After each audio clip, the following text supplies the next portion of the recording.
parte viene siendo la cabecita, el escólex. El escólex entonces tiene como observan acá, como una punta de lápiz, pero tienen las mismas características de las otras tenias.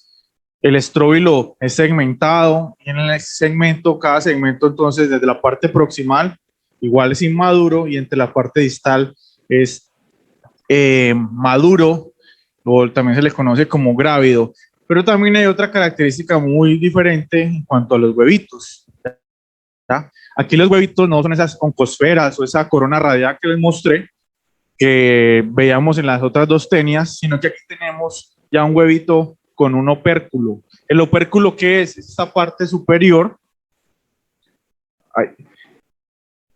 que en este caso es como una tapita, ¿vale? Entonces está el huevito adentro y hay una tapita y es por donde luego va a salir la larva y va a ir creciendo poco a poco, ¿vale? El ciclo de vida, en este caso, vamos a tener acá para el Diphyllobothrium otra vez la contaminación a través de las heces a nuestras fuentes hídricas, pero aquí vamos a tener unos hospederos intermediarios que normalmente van a ser animales como los peces, como por ejemplo los caracoles, que van a ser estos hospederos intermediarios y que ustedes entonces van a terminar consumiendo, o calamares también, consumiendo los crudos, y ahí adquieren entonces esta larvita, y esta larvita entonces va a entrar acá a nuestro intestino, a través de el intestino va a llegar entonces a unirse a nuestro epitelio y finalmente va a ir madurando poco a poco hasta tener ya la cabecita aquí, que es el escólex, y ya finalmente la parte más distal donde están esas proglótides llenas de huevos. Bueno, normalmente esta viene acompañada, dependiendo pues de la cantidad de parásitos que haya, también con una diarrea. Provoca entonces por este taponamiento o esta obstrucción intestinal, estreñimiento. En algunos casos, por esa malabsorción, puede haber entonces una disminución de consumo de vitamina B12 y eso nosotros lo vamos a ver en el hemograma con unos eritrocitos grandotes, ¿ya? O sea que es una anemia macrocítica, ¿ya? Bueno, normalmente esto lo relacionamos más que todo con Estados Unidos, con Norteamérica, estos sitios donde se consume bastante, son regiones pesqueras, se consume bastante estos camarones búas, ¿qué es? Es de la película de Forrest Gump, ¿cómo es que se llama? ¿Búa Gump? Búa Gump. Yo que estuve allá, por allá, ¿cómo es que se llama esto? Por California, allá estuve en la fábrica del Búa Gump. Yo dije, ve, yo me madrugué que esto sí era real.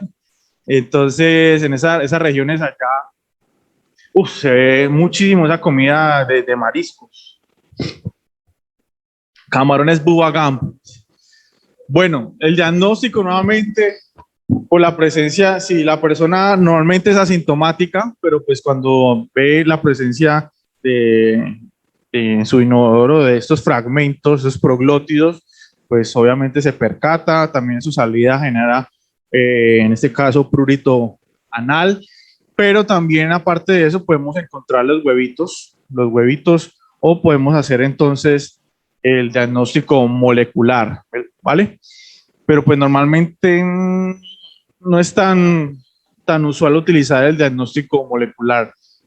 Más que todo esto de pronto para estudios a nivel de investigación. Y otra vez lo que queremos hacer es que este parásito tenga una parálisis, entonces utilizamos praziquantel, ¿vale? De esta manera no se puede alimentar. Recuerden que para ellos la forma de alimentarse es a través de la piel. Y ya empezamos con las tenias no, los cestos pequeños, ya en este caso los chiquiticos, ya no pasamos a metros, a centímetros. Vemos que hay una característica que se conserva y es que en el escólex también están estas ventosas. Acá están las ventosas y acá también en este caso Hymenoplepis nana, también tiene los ganchitos para adherirse también a ayudarle a la adhesión al intestino. Los huevitos se parecen un poco a los de los huevos de tenia, pero no tienen la corona radiada, que es la que nosotros vamos a ver allá, y tiene también la oncosfera y tiene también los ganchitos, ¿vale? Entonces aquí es donde se va a desarrollar la larva. Como les dije, aquí hablamos de cestos pequeños de 2 a 60 centímetros y normalmente estos se relacionan con niños con esta sintomatología digestiva, pero de igual manera presentan las mismas características, el escoles, el estróbilo y los proglótidos. Miren entonces el tamaño para diferenciar los huevos entre las dos especies, Hymenoplepis diminuta y nana, es por, en este caso, siendo la diminuta muchísimo más grande que la nana. ¿Vale? Bueno, estas son características que igual vamos a mirar allá. ¿Ah? Pequeñísimo y pequeñito, ¿cómo se dice? Ah, sí, diminuta y nana, enana. Sí, este de pronto va a cambiar un poco el aspecto en cuanto al estróbilo, que es Dipylidium caninum. Esto más se asocia como una zoonosis y principalmente se da esta teniosis es en los perros también. Vemos entonces acá que lo único que conservan así para adherirse son estas ventosas en el escoles como observan allá, pero vemos que es mucho más angosto el estróbilo, ¿vale? Y los proglótidos tienen como una especie de, cuando termina uno y empieza el otro, son como más angostos, ¿vale? Pero tienen igual el mismo aparato reproductor, aquí están bien lleno de huevitos, mire, esto está lleno de huevitos. Proglótido que maduro, muy bien. Y el huevito sí es totalmente diferente, mire cómo lo ven acá, eso es un huevito que parece una nube voladora. Bueno, como lo mencioné, es un parásito que podemos encontrar aparte de los perros, también en gatos, animales silvestres, siendo entonces la forma de transmisión a través de vectores mecánicos, en este caso viene siendo los piojos y pulgas. ¿Por qué mecánicos? Porque ellos ahí no hacen nada de parte de su ciclo, no lo hacen en los insectos, solamente son transmitidos estos huevitos y terminan entonces en nuestros alimentos y contaminando de esta manera, produciendo este tipo de infección. Además, también puede ser por contacto con animales, como por ejemplo las ratas, o ¿cómo es que se llama ese que está de campo, que parece una zarigüeya?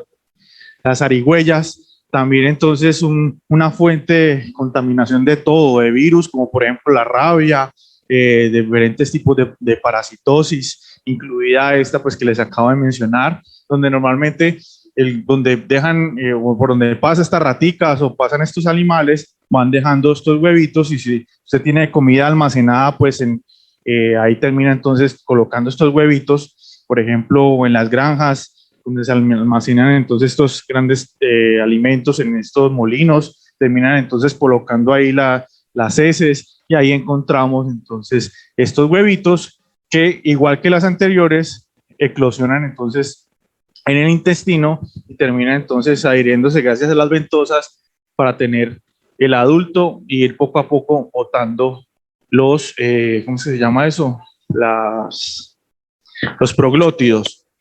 Bueno, entonces acá tenemos ya para cambiar, dejamos ahí los cestos, ya dejamos los cestos, vámonos entonces para los otros platelmintos, que son los tremátodos, los que les dije que ustedes que tenían como un aspecto como de hoja.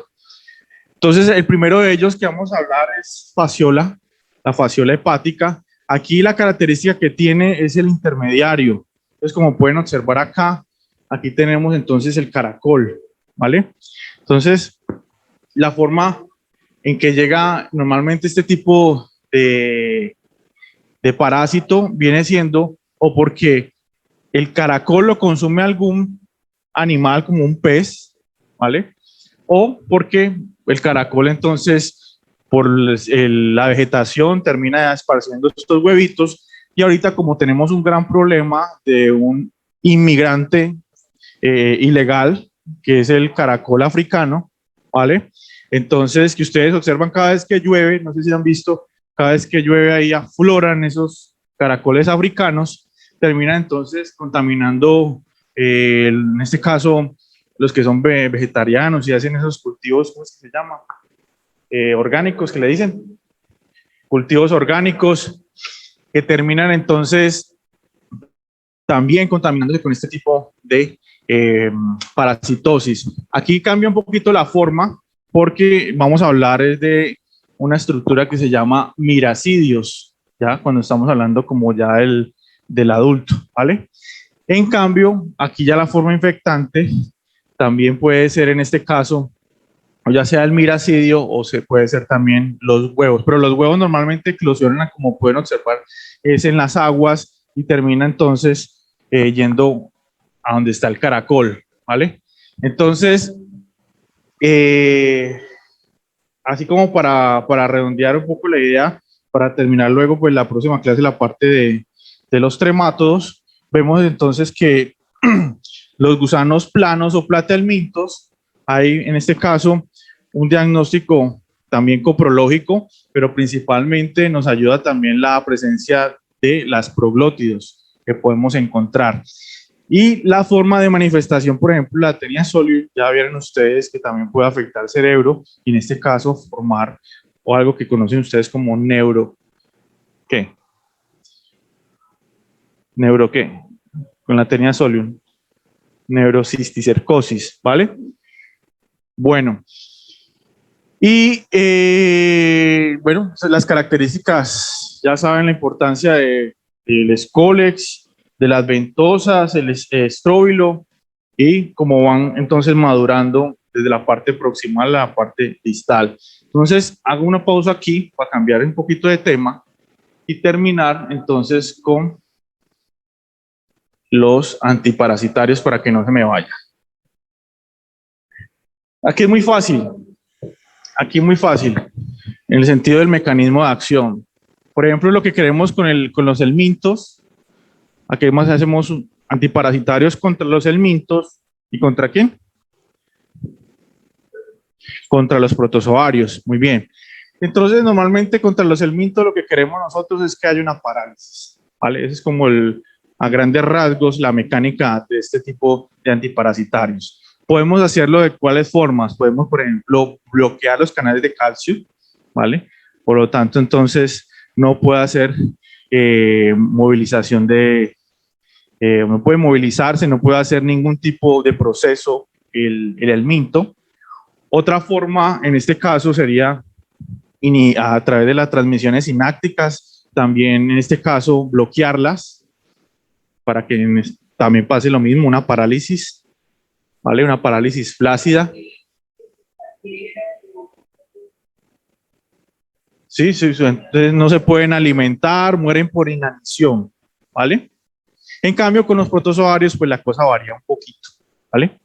Entonces, con los protozoarios, aquí nos vamos a meter, así como con las bacterias, vamos a meternos inhibiendo, por ejemplo, las subunidades ribosómicas, o sea que inhibimos la síntesis proteica. También podemos utilizar entonces la inhibición de metabolismo, y en la inhibición de metabolismo, por ejemplo, inhibición del ácido fólico, o también podemos en este caso hacer un bloqueo en el ADN para que este no sea capaz de generar la transcripción, ¿vale? Entonces, muy parecido a la parte que hacen pues con los antibióticos. Bueno, entonces aquí vemos los protozoarios, recordando cuáles son los protozoarios. Flagelados, ¿cuál era el principal representante de los flagelados? Y yo les decía, que el coprológico seriado, que una diarrea Amiba. fétida. Las amibas, no, son las giardias. Yardias. Muy bien. Sí. Buenas. ¿Cómo?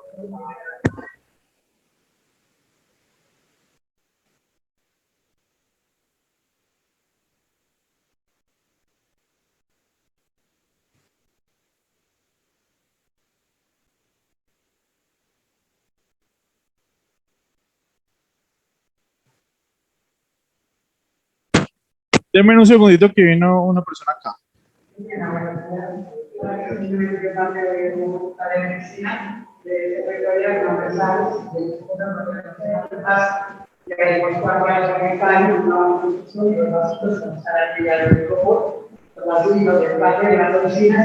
O de la cafetería, de la pandemia que nos han regalado, y como pueden ver, una luciana, una suerte de Cali especial de la disciplina, como pueden ver, la Cali de socio, y hoy 2 de noviembre están en el hospital aquí en Martín Noel, y le van a hacer una siembra a las 2 de la tarde, San Julieta y María Lucía, chiquita, entonces el carnet no la dio, yo como el maestro, me tenía que trabajar aquí en construcción, y me pagaron estos 100.000, como me gano 150 la quincena, pues estos 100.000, yo la vamos a comprar 180 y 50 en la rectoría, por los 30 que nos faltan, como están por cursos, como 3 o 4 cursos, pues nos han ido colaborando para completar los 30 que nos faltan para los 180.000. Muchísimas gracias a las 11, gracias a la que en la calle, y está el pobre con el muchas gracias, ¿no? Eso lo sigue, 50 que nos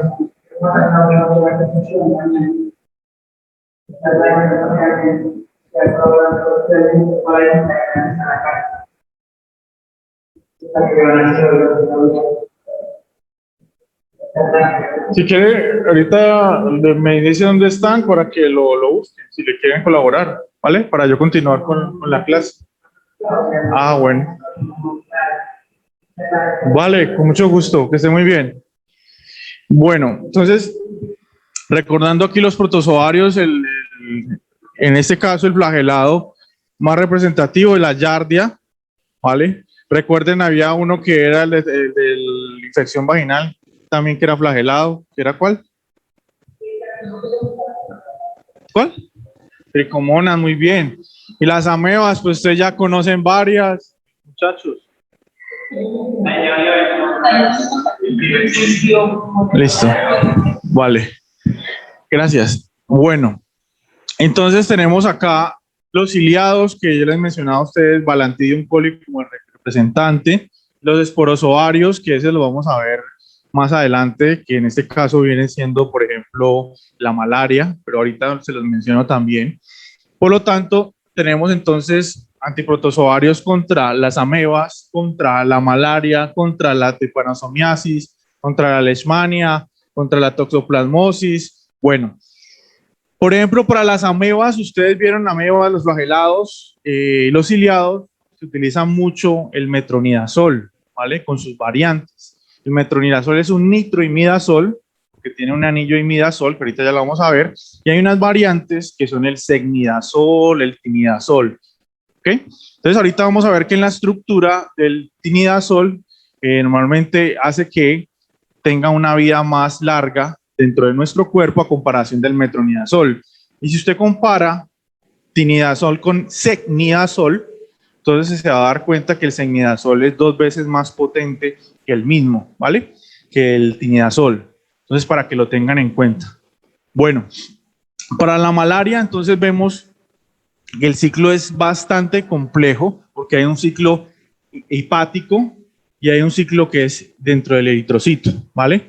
Dependiendo de eso, entonces se va a manejar determinados tipos de antiparasitarios. Por ejemplo, tenemos artimicina, cloroquina, mefloquina, primaquina, bueno. Tripanosoma, en este caso lo que nosotros queremos hacer es que también haya una inhibición, en este caso que haya una muerte por una hiperpolarización, no, un cambio en los canales de potasio, de sodio dentro de la mastigote, y termine esto generando entonces un desbalance hídrico, matando pues al bichito, ¿vale? Bueno,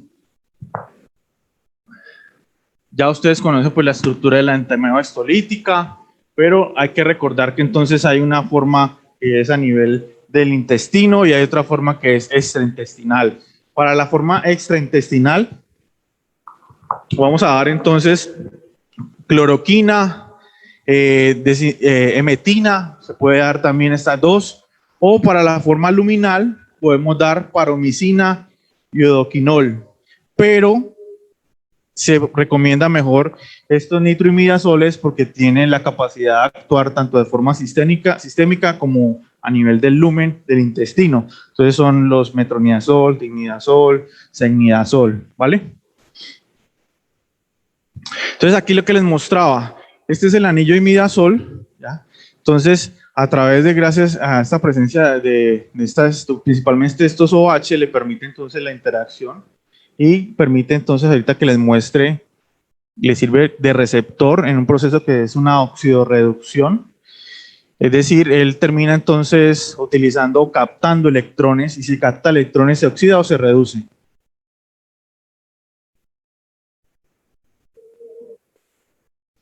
Se oxida. Si captura oxida. electrones, si captura electrones se oxida. Sí. Pues no, y se reduce. Y si pierde, se reduce. El que gana electrones se reduce, ¿vale? Entonces él se reduce, ¿vale? Pero hay un mecanismo compensador en los parásitos que son aerobios, que es el oxígeno, ¿vale? Porque el oxígeno termina entonces quitándole esos electrones al metronidazol y entonces pues el metronidazol el efecto no es tan bueno. Entonces ahí les di una clave de que el oxígeno hace este tipo de cosas, por lo tanto, este metronidazol o estos nitroimidazoles tienen una característica que funciona muy bien contra los microorganismos que aerobios o anaerobios.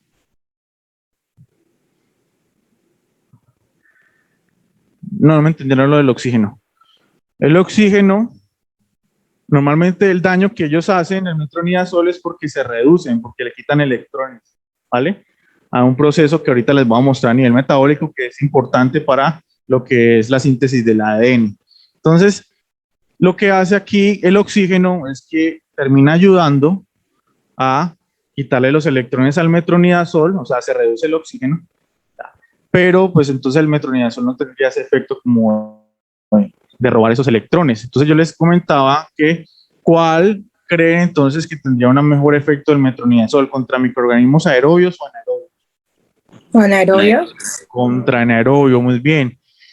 Entonces, acá vemos, por ejemplo, una variante que a esta región de acá vemos del nitrógeno, le hacemos una variación con el azufre y con este grupo metilo que terminamos entonces provocando una larga vida, como aumentando, tienen el mismo efecto microbicida, pero aumenta la vida media, ¿ok?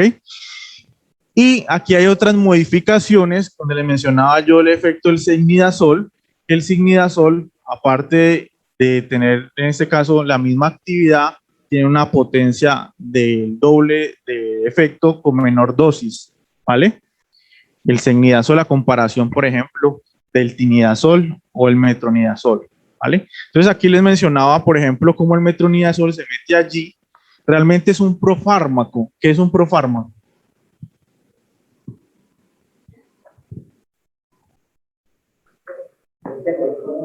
No. No.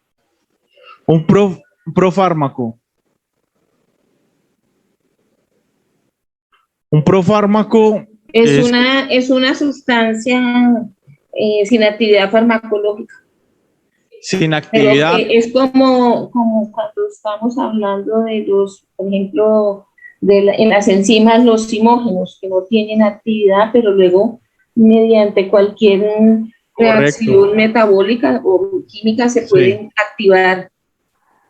Muy bien. Entonces un profármaco es un fármaco que realmente por sí mismo metronidazol no tiene ningún efecto en nuestro cuerpo. Esa estructura que ustedes están viendo ahí.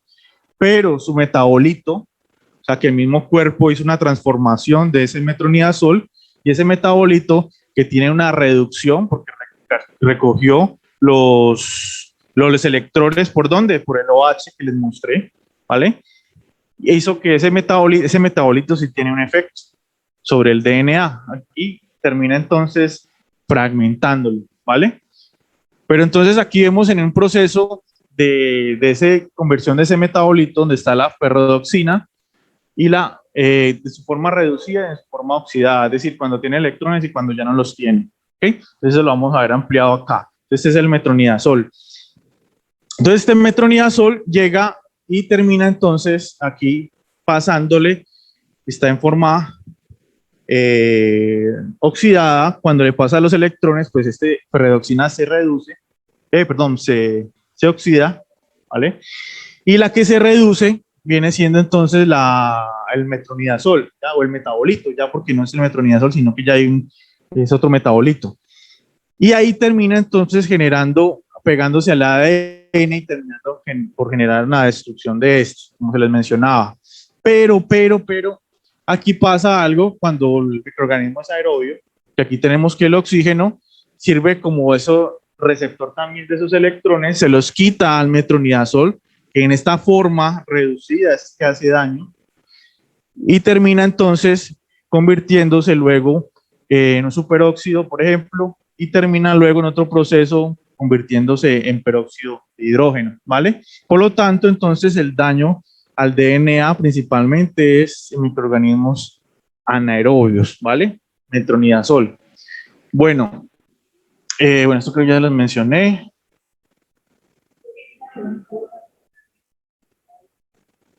Metronidazol.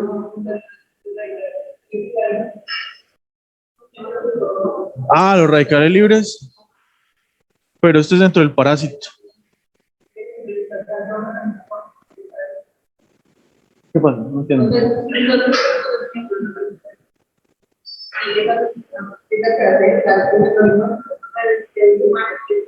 No, este es el metabolismo dentro del parásito.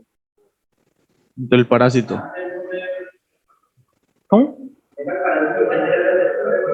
Sí, y luego entonces hace este efecto a nivel del DNA cuando está reducido, ¿vale?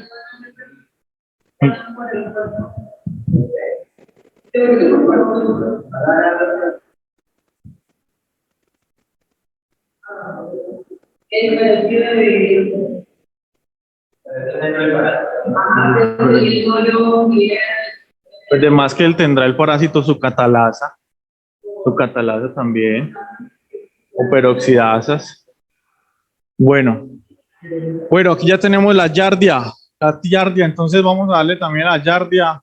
Ya habíamos hablado que a estos, tanto amebas como también a los flagelados y a los ciliados, vamos a darle entonces estos nitroimidazoles, ¿vale? Bueno, y aquí tenemos otro, que es la toxoplasmosis, que hablamos de protozoarios. Este es un protozoario, pero tisular. Aquí vemos entonces que estos huevitos, estos quistes esporulados, que normalmente provienen de las heces de los gaticos, por eso es que se recomienda entonces hacer un tamizaje a la mujer cuando está pues, embarazada, en los primeros días, y seguirá entonces mirando estas inmunoglobulinas, IgM, IgG, porque posiblemente si no ha tenido o si tiene una infección reciente con toxoplasmosis, puede generar entonces malformaciones en el feto, ¿vale? Entonces, ustedes van a, si ve que ella nunca ha tenido en ese estudio, cuando ustedes se lo mandan, que está con, mejor dicho, ninguna inmunoglobulina, usted dice, uy, tienen que tener cuidado con el contacto con los gatos, porque esto y esto y esto le puede pasar al feto, ¿vale? Entonces es un riesgo. Lo otro que pasa, pues en este caso, por estos huevitos, estos quistes, perdón, es que terminen yéndose también a nuestro cerebro, porque normalmente las personas que tienen estos, o habitan con gatos y todo, ya tienen quistes en el cerebro, ¿vale? Entonces, todas las personas ya tienen ese quiste, ya tienen su inmunidad, pues, frente a la toxoplasmosis. ¿Vale? No es que ustedes se hagan el TAC, ya, ya sabe. Bueno, el problema es que termine pasando como neurocisticercosis, que se localiza en una zona es que el cerebro tiene todas las zonas muy importantes, pero dependiendo del tamaño que tenga el quiste, puede terminar, pues esto se calcifica y termina entonces provocando todas esas alteraciones, pueden ser motoras o cualquier tipo de alteración neurológica, ¿vale? Bueno, entonces en este caso para ellos vamos a utilizar inhibidores de metabolito del folato, Entonces, para esto utilizamos perimetamina, utilizamos trimetoprim-sulfa,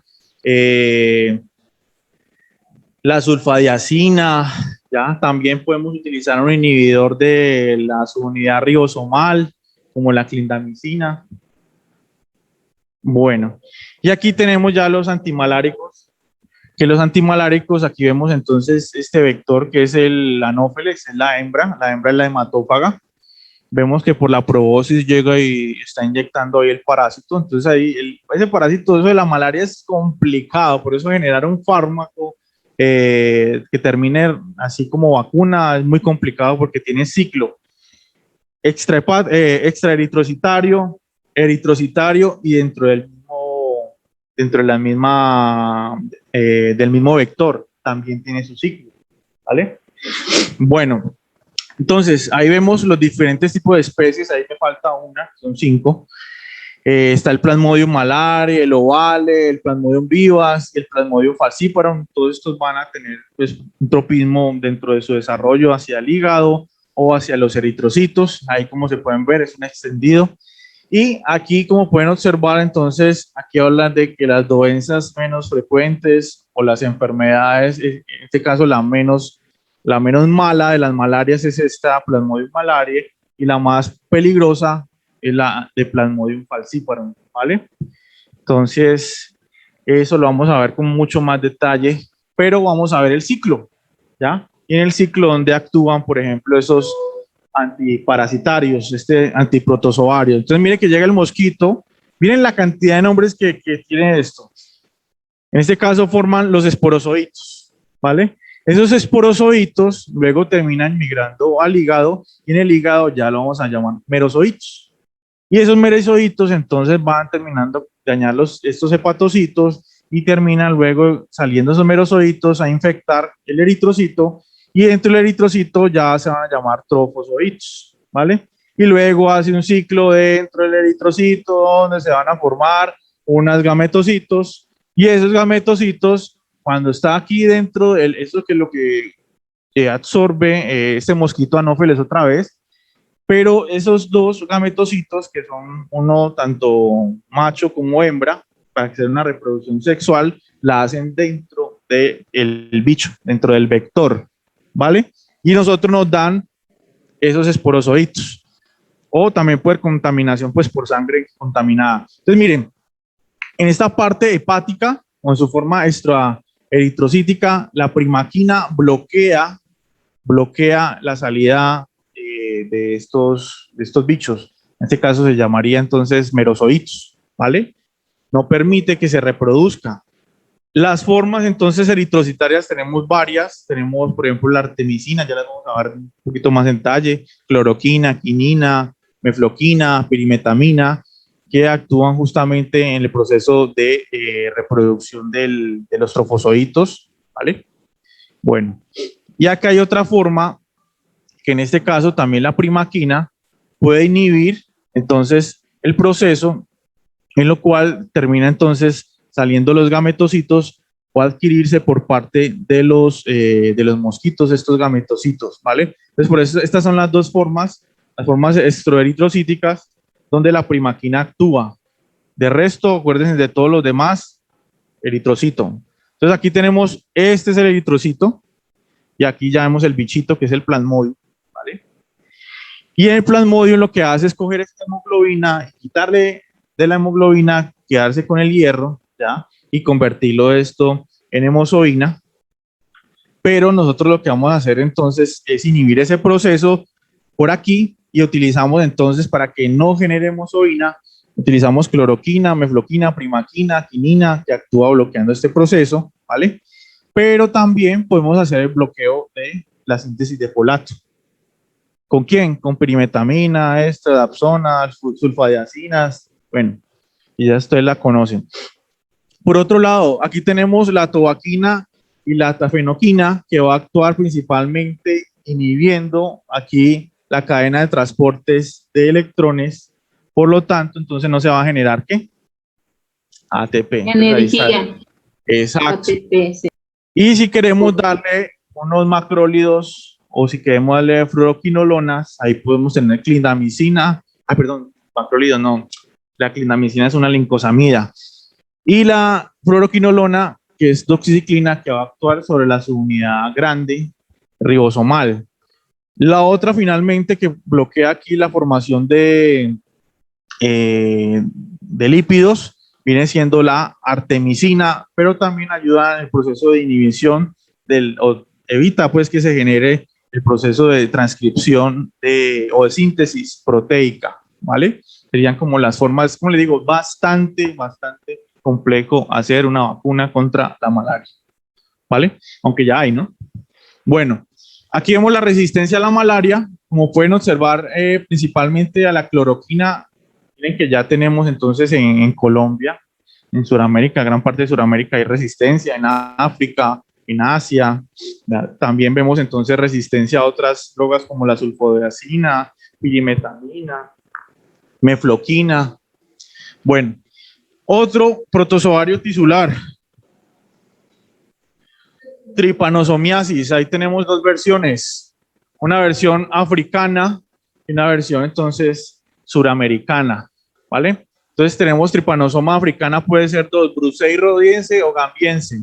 Ahí cambia la cosa porque en este caso hablamos de una forma que es el epimastigote, el protozoario, y el tripomastigote también, ¿vale? Son flagelados, dentro del grupo de los flagelados. Y el tripanosoma cruzi, tenemos el amastigote y el tripomastigote. Luego vamos a hablar de detalles morfológicos. Bueno, entonces nosotros lo que vamos a utilizar aquí es la pentamidina y el melarsoprol, que lo que van a hacer es inhibir estas acuaporinas, ¿vale?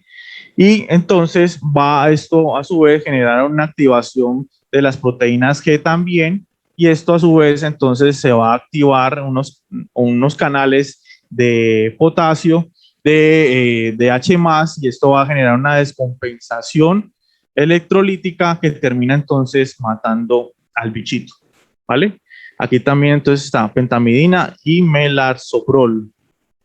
Bueno, nifurtimox entonces se lo damos también al tripanosoma, pero en este caso lo que queremos es generar hartos radicales libres para que se intoxique. Entonces lo que hace es justamente eso el nifurtimox, termina aumentando estos radicales libres, superóxido, peróxido de hidrógeno o hidroxilo, todo eso termina entonces provocando una alta toxicidad, y obviamente que esos radicales libres ustedes saben qué hacen, ¿no? Llegan y terminan entonces o uniéndose al ADN, o uniéndose a proteínas, o uniéndose a las membranas y generando pues entonces una destrucción, ¿vale? Bueno, el otro es la leishmania. Mire que tiene amastigote también, pero cambia acá a promastigote. También son por vectores. Y aquí la cosa, pues, vemos que hay de todo. Podemos dar nifurtimox, pentamidina, antiamoniales. Aquí está que también podemos dar anfotericina B, que también la escuchamos. ¿Dónde? Anfotericina B. En las micosis. Muy bien. Cuando se complica por la toxicidad. Porque ¿qué es lo que hace? Vea, hace entonces la formación de los poros. Usted ya sabe que eso pues incrementa el estrés oxidativo. Aquí, por ejemplo, tenemos entonces mitelfosine, ¿ya? Entonces inhibe, en este caso, la producción de los fosfolípidos, ¿vale? Aquí tenemos otra que es la paromicina. La paromicina entonces inhibe acá la cadena de transporte de electrones dentro de la mitocondria, y ya saben ustedes qué pasa con eso, ¿vale? Bueno. Entonces, ya terminamos con los antiprotozoarios, ¿vale? Estos son los principales, obviamente pues puede haber muchos más, ¿no? Y acá tenemos los antihelmínticos, tenemos por ejemplo los contra nemátodos, contra tremátodos y contra céstodos, ¿vale? Contra nemátodos pueden ver que la variedad ahí le gana al resto. Tenemos ivermectina, tenemos los famosos albendazol, mebendazol, tiabendazol. También tenemos la dietilcarbamazina, ivermectina. Entonces lo que queremos también con el praziquantel es justamente provocar una parálisis. Entonces aquí lo que queremos es provocar una parálisis para que no se alimente y que termine muriendo el gusanito por inanición. Dentro de las infecciones más populares, ya les mostré, Ascaris es la que manda la parada dentro de estos helmintos, ¿ok? Bueno.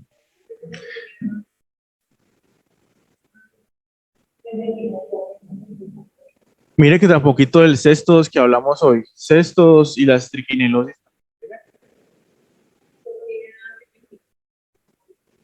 Ivermectina. Es que se ha visto, se vio pues en algunos estudios que tenía una reducción en la carga viral, ¿vale? Que tenía un efecto en la carga viral, sin embargo, muchos eran escépticos de ese proceso, ¿vale? Y que no quedó como confirmado totalmente, ¿vale? Entonces, por eso es que en los estudios que se hicieron, lo primero que se vino a la mente fue el uso de la ivermectina, justamente por ayudaba a reducir esta carga del virus, ¿ya? Pero no terminaba pues matándolo ni nada de eso, pues que nosotros necesitaríamos es un antiviral. Bueno, esto ya lo vimos. Entonces estos son ya pasamos de los protozoarios, que son los nitroimidazoles, a los benzimidazoles, ¿vale? Anillo de benceno acá, y vemos entonces el albendazol, el mebendazol, triclavendazol, se tendrían entonces esta estructura. ¿Qué es lo que van a hacer? Vamos a hacer una parálisis porque en este caso vamos a inhibir los microtúbulos, ¿ya? Los microtúbulos. Entonces los microtúbulos son muy importantes para muchas cosas en las células eucariotas. Y por lo tanto, entonces vamos a inhibir la polimerización de la alfa-tubulina y de la beta-tubulina. ¿Ok? Bueno, entonces aquí tenemos otra forma para hacer la parálisis con praziquantel y vemos que entonces el praziquantel lo que va a hacer es inhibir, en este caso, la salida de calcio y por lo tanto, pues el calcio es importantísimo para el proceso de movimiento de estos y termina pues también provocando una parálisis y no puede entonces alimentarse y termina entonces muriendo, ¿vale? Esto la podemos también utilizar no solamente contra los cestos, sino también podemos utilizarla contra los trematos que vamos a ver en la próxima clase, esquistosoma, clonorquis, perdón, en la próxima clase es el práctico, muy bien. Bueno, este es otro tipo de parálisis por la ivermectina. Aquí hay una variación que es la ivermectina, que en la conexión en la placa motora, aquí tenemos entonces que inhibe, produce una hiperpolarización. Entonces, yo les contaba la otra vez a ustedes de que tenemos una célula, en este caso la célula tiene una carga negativa, ¿ya? En el interior. Y terminamos entonces, lo normal es que para que se active la contracción muscular se dé un proceso que es la despolarización, que es cuando entra sodio, ¿ya? Pasamos de menos 70 milivoltios hasta 60, más o menos la conductancia de los canales de sodio genera esa despolarización. Pero también se da otro fenómeno, que es si le metemos más carga negativa, entonces va a terminar generando es una hiperpolarización, ¿ya? Y al generar hiperpolarización, entonces no va a haber contracción y por lo tanto, entonces, aquí el muchacho también se muere por parálisis, ¿vale? Y esos son, entonces, a grandes rasgos, antiprotozoarios y antihelmínticos. Ya saben, entonces, albendazol, tiabendazol, si tiene perritos, también pues, les pueden servir esos fármacos, ¿vale? Si lo ven llenos ya que pues nosotros los que tenemos mascoticas, eso sí que son fuente de contaminación. Bueno, muchachos, entonces nos vemos la próxima clase. Recuerden llevarse todos sus implementos. Recuerden que no pueden entrar si no llevan todo. No sé si todavía están en revisión de pares.